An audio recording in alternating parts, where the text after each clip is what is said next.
It started with a whisper, a low, unsettling rumble on a Tuesday morning. I peered out my window to see a parade of concrete trucks, their massive drums spinning like angry washing machines, trundling down the lane and straight to the edge of my property, to the little creek that had flowed there my entire life. My stomach clenched into a knot. Oh, no, no, no, no. A woman in a perfectly pressed floral sundress, her blonde bob so sharp it could cut glass, stood with her arms crossed, pointing at the bubbling stream. It was Mrs. Perkins, the new Homeowners Association president, a woman who seemed to view unpaved roads and untamed nature as personal affronts. She looked up and saw me watching, offering a tight, saccharine smile that didn't reach her icy eyes, and a wave that felt more like a dismissal. Can she really do this? Is this even legal? I muttered to myself, the question hanging in the air like a cloud of dust. I ran outside, the gravel crunching under my bare feet, my heart pounding a frantic rhythm against my ribs. Mrs. Perkins, I called out, my voice laced with a tremor of desperation. What in the world is going on? She turned to me, her smile hardening. Oh, hello. Just dealing with your little drainage issue. The Homeowners Association has approved a new community pavilion, and we simply can't have a swamp next to our new gardens. Can we? It's an eyesore. Frankly. My eyes darted from her to the men already unspooling a massive hose, the thick, gray sludge beginning to ooze from the end. It's not a swamp. It's a creek. It's been here for generations.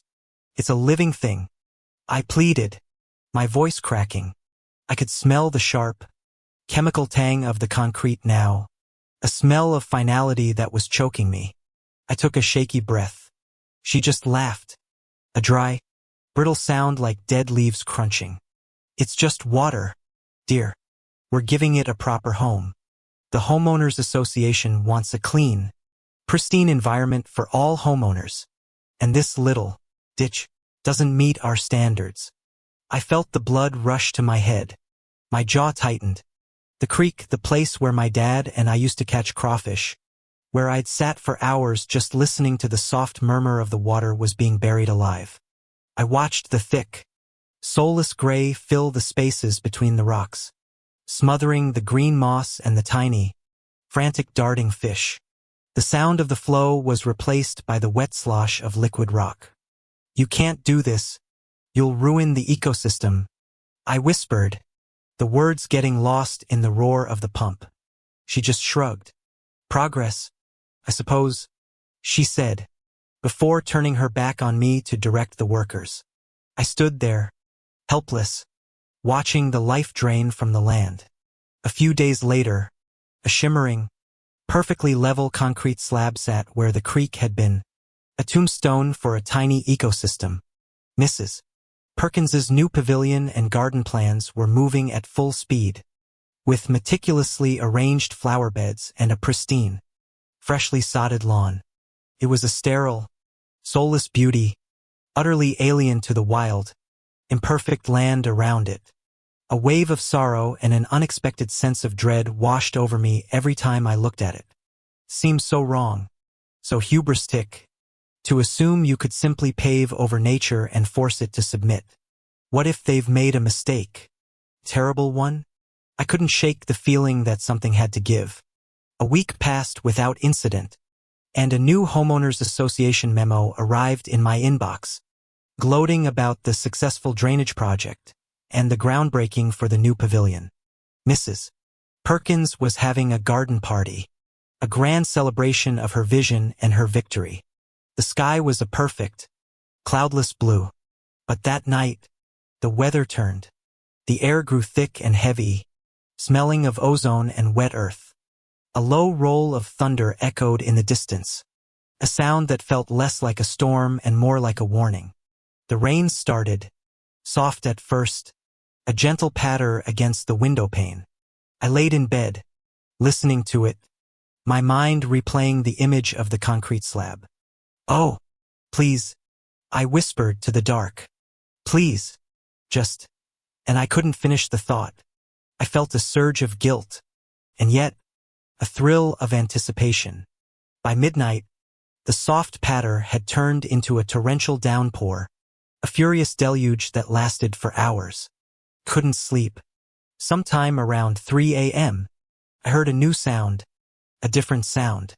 Not the pitter-patter of rain, but a deep, gurgling slosh, and the wet, sucking sound of saturated earth. I threw on my rain boots and a jacket and ran outside, my heart in my throat. The HOA's new gardens, Mrs.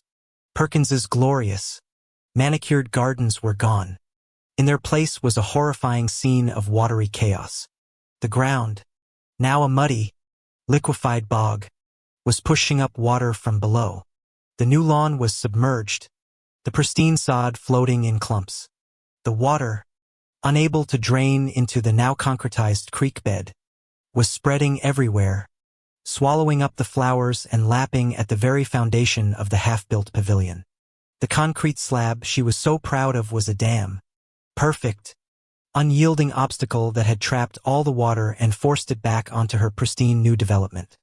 Terrible, ironic laugh escaped me, followed by a sob. It was beautiful and tragic all at once. The next morning, the rain had stopped, but the devastation remained.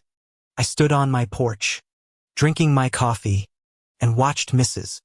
Perkins, her sundress now mud-stained and her perfect hair disheveled, standing knee-deep in a grotesque, muddy mess. The pavilion's foundation had cracked. The gazebo she'd planned for the center of the garden was tilting at an absurd angle. The new sod was rotted, and her beautiful flower beds were just a swirling vortex of muck and submerged debris. The irony of it was so thick you could slice it with a knife. Her perfect gardens had become a swamp, a marsh, and the concrete she had used to eliminate the creek had created it.